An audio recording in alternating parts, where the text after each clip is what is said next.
자, 부동산 실권리자 명의 등기에 관한 법률 506페이지 보시죠. 자, 이게 우리가 줄여서 이제 부동산 실명법 이렇게 합니다. 부동산 실권리자 명의 등기에 관한 법률 이렇게 돼 있죠. 자, 이 법이 시행되고 난 뒤부터는요, 명의신탁에 대한 효력을 부정하고 그 명의신탁 확정한 것은 전부 다 무효다 이렇게 선언해 놨죠, 원칙적으로. 자, 그래서 우리는 507페이지부터 보셔야 되겠습니다. 제3절 부동산 실명법의 제정 후에 논의해 놨죠. 자, 부동산 실명법을 왜 만들었냐 하면 실제 부동산 물권자하고 등기부에 있는 명의자가 그 권리관계가 일치되도록 하기 위해서 이 법을 만들었습니다. 이게 불일치가 되니까 세금을 제대로 부과할 수 없고 또 이 과정에서 여러 가지 사회 분쟁이 발생해서 사회적 비용이 너무나 크다는 것이에요. 그래서 이제 이 법을 만들어서 가능하면 실제 소유자하고 실제 권리자하고 등기부에 있는 명의자하고 이것을 일치시키자, 이런 목적으로 만든 게 바로 부동산 실권리자 명의 등기에 관한 법률이다 이렇게 보시면 되겠죠. 이걸 통해서 이제 국민 경제의 건전한 발전을 도모한다라는 것이죠. 자, 적용 범위 보시죠. 508페이지. 자, 여기 적용 범위는 먼저 부동산에 관한 소유권 기타 물권에 적용한다 이랬죠. 먼저 이 법이 적용되는 영역은요, 부동산에 관한 것이어야 되고 그 부동산에 관한 물권에 관한 것이어야 합니다. 따라서 동산은 제외, 그 다음에 물권이 아닌 채권은 제외 되겠죠. 이 부동산에 관한 물권을 등기할 때, 그렇죠? 등기에는 가등기도 포함합니다. 가등기 다 포함해서 이 등기할 때 실제 그 물권자의 명의로 등기부에 등기해라 이런 이야기입니다. 그래서 이 법이 적용되는 영역은 바로 이런 영역이다라는 것이죠. 자, 그 다음에 적용 제외 해놨죠. 이 적용 제외는 예외적으로 다음과 같은 경우는 적용하지 않겠다라는 것입니다. 이 법이 적용되지 않는다 이 말이에요. 자, 첫 번째 가담법상의 등기입니다. 가등기 담보권이나 양도담보권에 문제가 되는 그 경우에는 부동산 실명법에 적용하지 않는다는 거죠. 예를 들면 양도담보권자는 소유권자 아닙니다. 소유권을 가지고는 있는데 담보 목적으로 가지고 있을 뿐입니다. 그런데 등기부에는 소유권자처럼 소유권 이전 등기되어 있잖아요. 그러면 소유권 등기라는 등기부 내용과 실제로 당사자가 가지고 있는 이 권리 내용이 불일치하긴 하죠. 그러나 그 제도는 가등기 담보 등이라는 법률에 의해서 허용되는 내용이다라는 것이죠. 그래서 부동산 실명법을 적용하지 않겠다라는 것입니다. 자, 그 다음에 두 번째 상호 명의신탁의 경우입니다.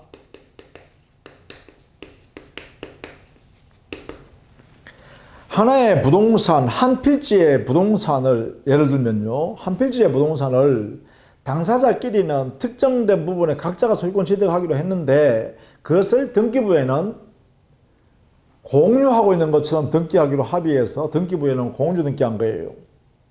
이걸 우리는 상호명의신탁이라고 그러고, 이 상호명의신탁에서 이루어진 당사자 소유권 가지고 있는 모습은 구분 소유적 공유입니다. 이 구분 소유적 공유 관계로 하는데, 구분 소유, 각각의 구분해서 특정된 부분에 소유권을 각자 취득합니다. 이게 실질적이죠, 실체죠.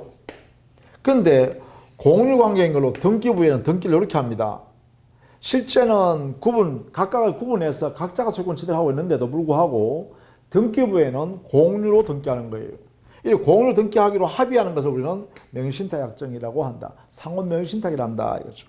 이것도 역시 이 상호 명의신탁은 부동산 실명법에 적용을 받지 않고 언제나 유효로 인정하겠다는 것이죠. 이렇게. 자, 그 다음 세 번째. 신탁법이나 신탁업법상의 신탁입니다.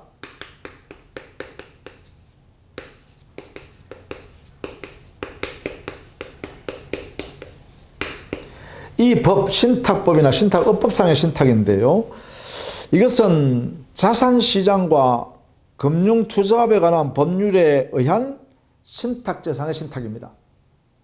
옛날에는 이렇게 표현했거든요. 신탁법상의 신탁 또는 신탁업법상의 신탁이었는데 지금은 자본시장과 금융투자업에 관한 법률, 자금법이라 하네요. 그죠?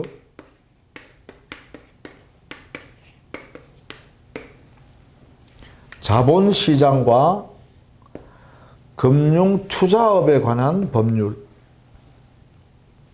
자본시장과 금융투자업에 관한 법률. 금융투자를 하는 형태로 부동산 신탁을 받은 거예요. 우리나라에는 주식회사, 대한부동산투자신탁주식회사, 한국부동산투자신탁주식회사 이렇게 있어요.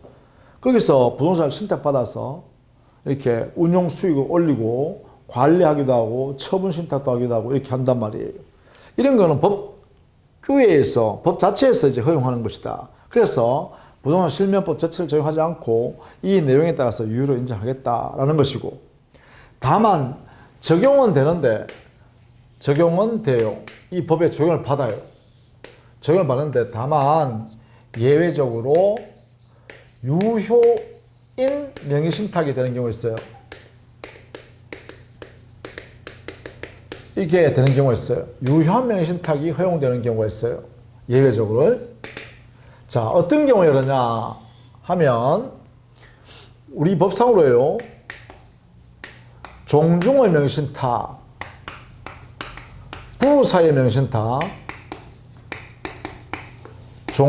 종교단체의 명의신탁이요. 종교단체의 명의신탁.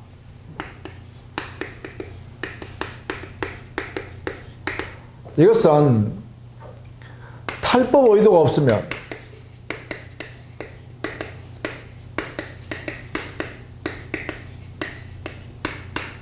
이 명의신탁 약정이 탈법의 의도가 없으면 법령을 회피할 의도가 없다든가 강제집행을 면탈할 의도가 없다든가 그리고 조세 포탈할 의도가 없는 이런 의도가 없는 그러한 명의신탁입니다. 누가 했을 때? 종중, 부부 사이의 종교단체. 이때 부부란 것은 법률론 부부를 말합니다.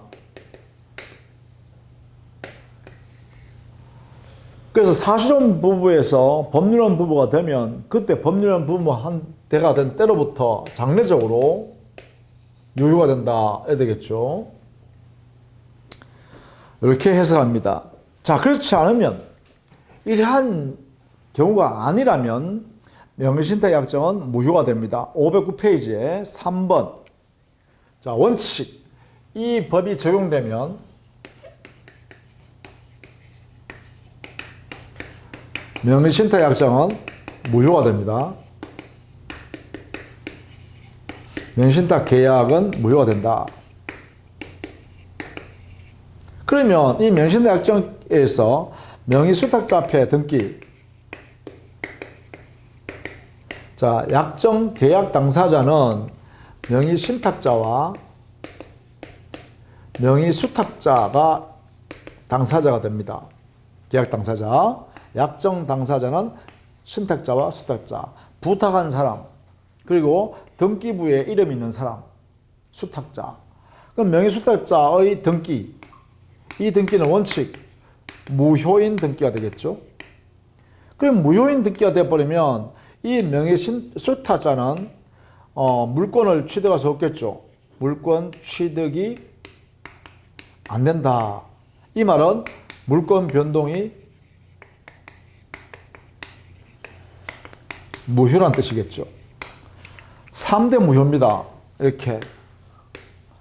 이런 내용의 효과가 발생해요. 다만 조심해야 될 것, 이 부동산 실명법에서는 명의 수탁자 명의의 무효인 등기를 기초로 해서 제3자가 이렇게 거래를 했다.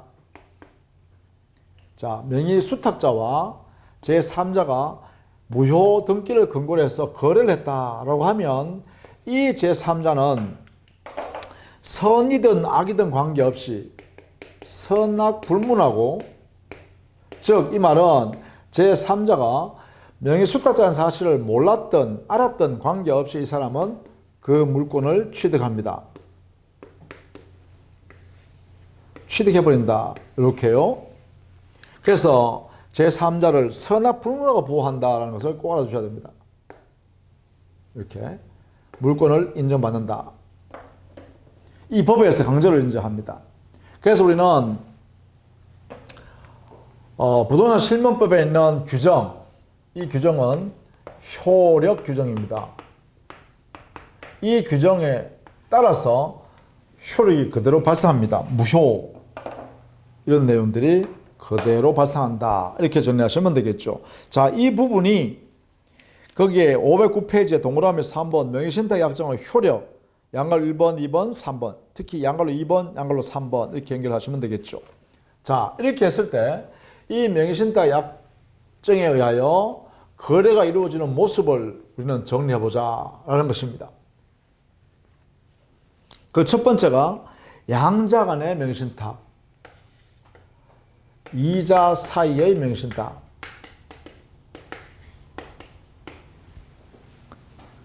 우리 교재에 나왔죠. 명의신탁자 갑, 명의수탁자 을, 갑과 을 사이에 명의신탁자, 명의수탁자, 여기에 명의신탁 약정을 이렇게 했다. 그래서 여기에 소유권을 이렇게 맡겨둔다. 그죠? 소유권 등기를 이렇게 만들었다 라고 하면 우리 법적으로 이렇게 한다는 것이죠. 이 법이 적용되면 이 명의신탁 약정은 무효, 이 소유권 등기도 무효인 등기, 따라서 이런 소유권이 없는 사람, 여기서 소유권 이렇게 소유권 이전의 효과가 무효란 뜻이죠. 그래서 무효, 무효, 무효. 그러면 여전히 명의신탁자가 부동산 실명법이 적용되면 명의신탁자가 여전히 현실적으로 소유권 가지고 있다라고 해석하는 거죠. 다만 이 무효인 등기를 근거로 해서 제3자 병이 이렇게 거래해서 매수했다라고 하여 대금을 지급하고 자기 앞으로 소유권 등기를 넘겼다 하면 이 병은 선이든 악이든 관계없이 소유권을 유효하게 취득한다. 이렇게 한다는 것이죠. 이렇게. 이걸 제3자라 그러죠. 자, 이게 이자 간의 명의신탁입니다.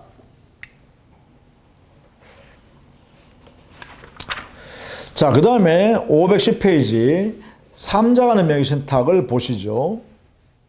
3자 간의 명의신탁.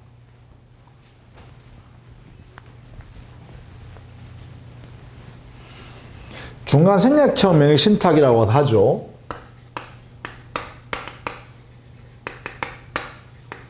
중간생략형 명의신탁이라고도 합니다. 자, 여기는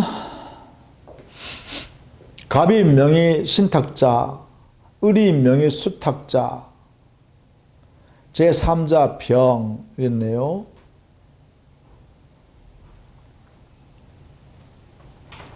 실제로 매매계약에서 갑은 매수인, A는 매도인이다 이랬죠. 자, 그러면 갑이 자기 소유 부동산을 여기에 A가 매수합니다. 이게 매도인. 그럼 매매계약이 이렇게 이루어지겠죠. 자, 이때 이 매매계약은 유효 매매계약이죠. 당사의 합의에서 이루어졌으니까. 자, 그러면 A는 소유권을 가져오려고 그러면 소유권 있는 걸 자기 앞으로 와야 되는데, 자, 이때 우리는 여기에 약정을 한다는 것입니다. 이렇게. A는 을하고 명의신탁 약정을 이렇게 하는 거죠. 약정을 해서 명의신탁자가 갑이 되는 거죠. 부탁을 하고, 을이 명의수탁자가 되는 것이죠. 이렇게.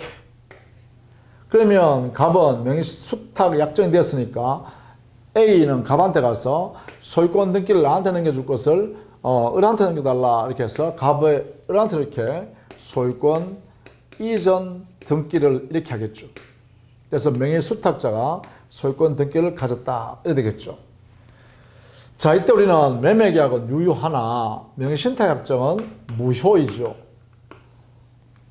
그리고 갑과 을 사이에는 아무런 약정이 아무것도 없으므로 소유권 이전이 발생하지 않는다. 무효이겠죠. 그렇다면 이 등기도 무효인 등기가 될 것입니다. 따라서 소유권 여기 없겠죠. 따라서 소유권은 여전히 갑이 가지고 있다. 매도인이 가지고 있다. 이 말입니다. 자, 이렇게 되는 것이 법 효과죠. 만약에 여기서 이 무효인 등기, 명의수탁자 앞에 있는 등기를 기초로 해서 여기에 있는 정이라는 사람이 이렇게 매매를 통해서 소유권 이전 등기를 이렇게 왔다라고 하면 이 정이라는 사람은 선이든 악이든 관계없이 소유권을 취득했다. 이렇게 해서 하는 거죠. 이렇게요. 만약에 이게 없었다면 이 명의신탁자는 소유권 취득할 방법이 있죠. 소유권 취득하는 방법이 있습니다. 자, 이것은 뭘까? 이것은 바로 매매계약이 유효하니까 매수인은 매도인한테 등기 청구할 수 있죠. 이렇게. 그러면 갑은 소유권 넘겨줄 이 등기를 갖춘 다음에 이전 등기 해줄 의무가 있는데 그 소유권 등기가 여기가 있으니까 자기 소유권에 의해서 이 등기를 말소 청구해야 되죠. 이렇게. 말소 등기를 청구해서 이 등기를 말소하고 여기에 등기를 갖춘 다음에 이전해 주면 됩니다. 근데 이때 매도인 갑은 A의 부탁을 통해서 이렇게 이전 등기 해줬으니까 이 사람 안 하겠죠. 그러면 어떻게 하냐? A는 자, 갑을 대위해서 매도인을 대위해서 을의 등기를 말소 청구하고 순차적으로 이전 등기해 오게 되겠죠. 등기하면 갑이 소유권을 취득합니다. 자, A는 갑을 대신해서 여기에 대위해서 A가 이 권리를 대신 행사한다라는 것이죠. 이렇게. 그럼 이 등기가 말소되면 여기에 등기가 다시 살아나게 되고 그러면 A는 말소 등기 여기서부터 자기 앞으로 이전 등기를 순차적으로 해야 온다 이 말이죠. 그래서 반드시 갑을 대위해서 해야 되지 직접 행사할 수는 없다라는 것을 꼭 알아두셔야 됩니다. 자, 여기 A는 소유권 취득하는 방법. A 누구죠? 명의신탁자입니다. 명의신탁자가 소유권 취득하는 방법이 중간생략일 때는 가능하다. 이때 중간생략형 명의신탁이라는 것은 어떻게 돼요? 명의신탁자가 여기 보니까 매수인 지위에 놓여 있더라. 이래 되면 이런 방법에서 명의신탁자인 매수인이 소유권을 취득하여 올 수가 있다. 이렇게 되겠죠?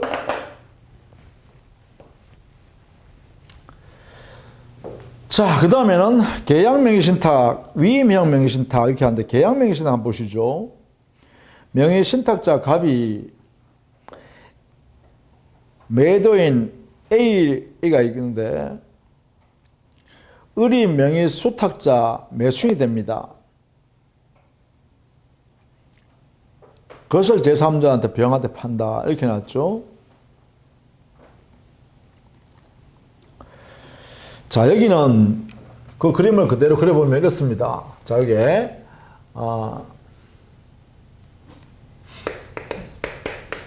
계약 명의신탁형이라고 합니다.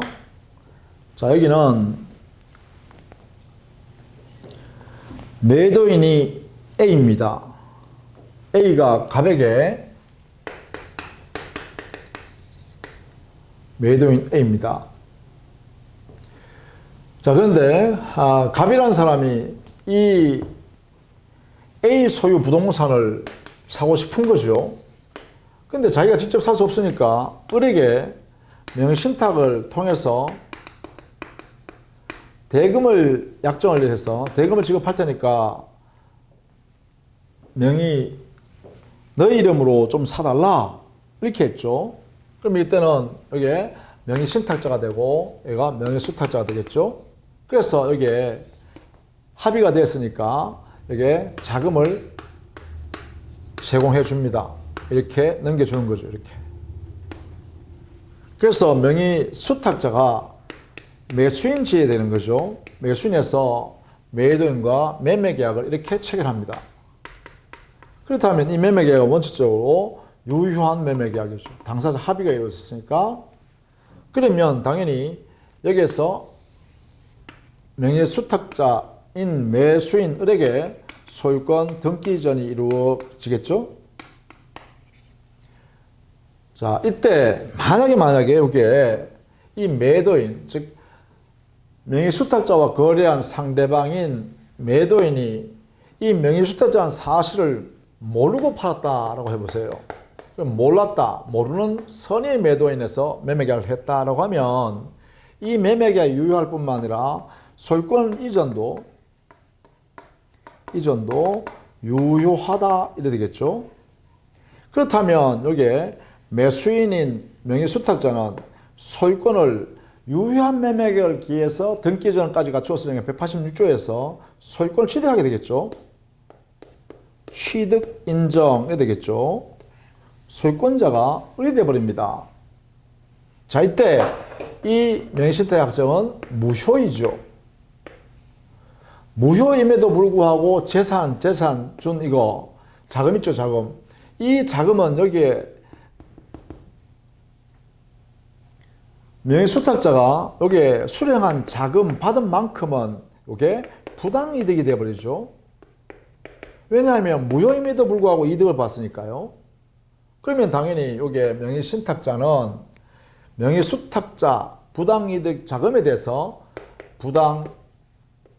부당이득 반환을 청구할 수 있다. 요거 부분에 대해서요. 자금에 대해서요. 자, 이 부분이 대단히 중요합니다. 이 부분이. 그렇죠? 이걸 꼭 알아두셔야 됩니다. 자금이 부당이득에 해당되고 그에 대한 반환 청구권은 가능하다. 그러나 여기에 소유권 요소의 반환은 청구할 수가 없습니다. 소유권에 대한 반환 청구권은 여기 정리할까요? 갑은 을에 대해서 소유권에 대한 부당이득 반환은 청구할 수 없다. 이것은 허용되지 않습니다. 왜냐하면 이 소유권은 을이 적법하게 취득한다. 이죠. 을이 소유권을 적법하게 취득한다. 자, 이 부분을 꼭 알아두셔야 됩니다. 이 부분. 부당이득 반환은 자금을 제공한 그 자금의 반환을 청구할 수 있는 것이지 을이 취득한 소유권 자체를 반환하라고 할 수는 없다라는 것입니다. 자, 이 부분이 이제 계약명의신탁의 내용이고, 이때 계약명의신탁의 내용을 보니까 계약명의신탁 어떻게 해요? 명의수탁자가 매수인의 지위에 있죠. 그래서 이 매수인 명의신탁자가 소유권을 취득하는 것이 인정된다라는 것을 꼭 알아두셔야 됩니다. 확정적으로요. 따라서 이 매수인인 소유자로부터 정의 거래했다면 당연히 소유권 취득하겠죠. 여기도 역시 선악불문이죠. 왜냐하면 소유자로부터 취득하니까 해야 되겠죠. 자, 이런 내용으로 정리해 두셔야겠습니다. 자, 상호명의신탁. 이 상호명의신탁은 구분 소유주 공유 관계로 등기부가 나타나는 것인데, 상호명의신탁은 유효하다 했습니다.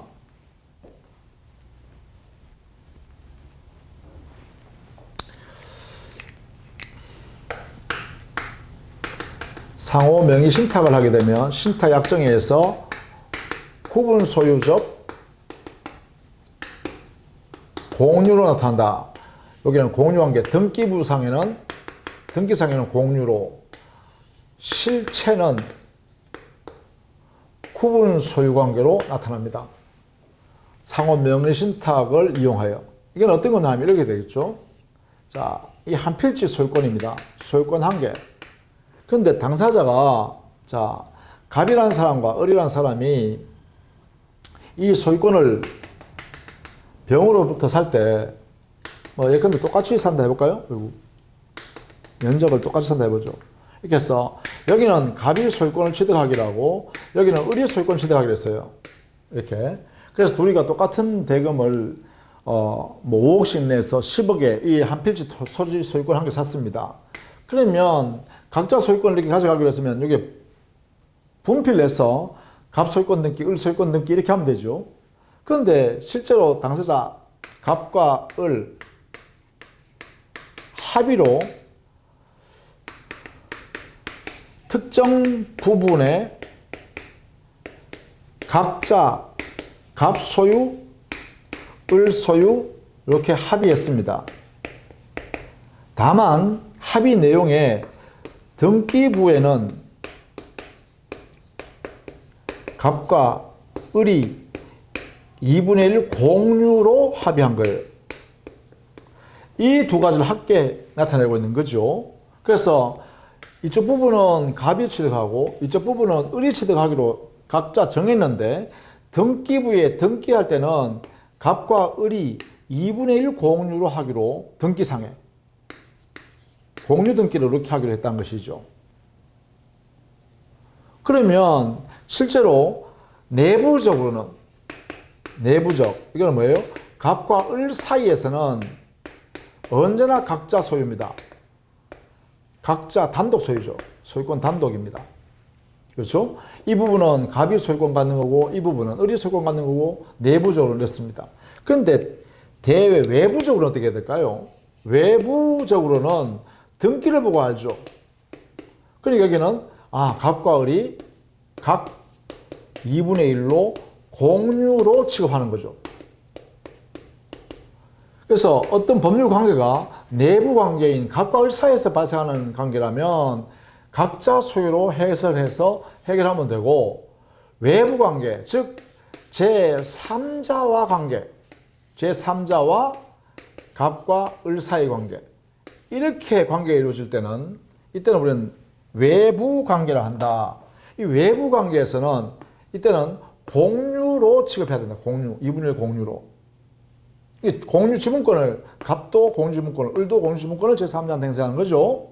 자, 이런 관계로는 상호 명신탁에 의한 구분 소유적 공유 관계로 나타나는 것이다. 이렇게 해요.